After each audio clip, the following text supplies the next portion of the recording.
Who's the quarterback that concerns you the most and why?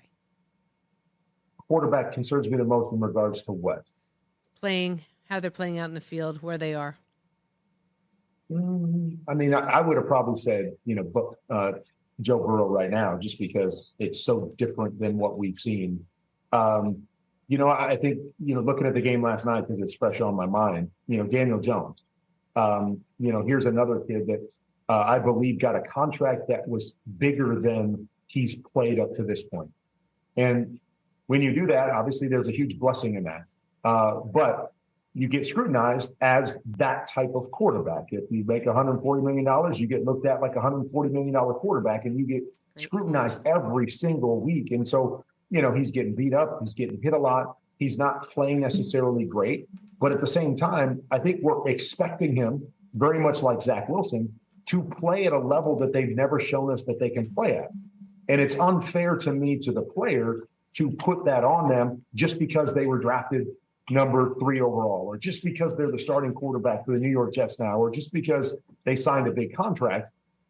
I think we still have to be realistic with who these players are, what we can expect from them, and we need to look at them through that lens. And so, guys like that, guys like Justin Fields, guys that aren't playing up to, the expectation of being a starter or being a franchise quarterback.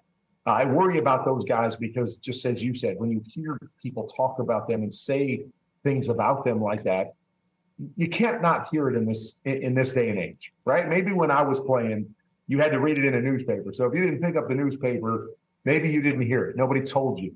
Now you hear it.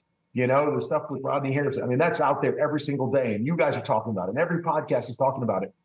And that affects you because, when you are trying to do your best and you're just battling, and then you have people out there, saying things like that, it can really mess with your psyche. And I worry about young kids that are thrown in too early with too high of expectations, that it's going to swallow them up before they truly have a chance to succeed. I had a year to sit under, before I had to play. You look at the guys like Jordan Love and Aaron Rodgers and even Patrick Mahomes sitting for a year and being able to learn under those things. Some of these guys don't get that chance. They don't get that opportunity, and I feel bad for those guys.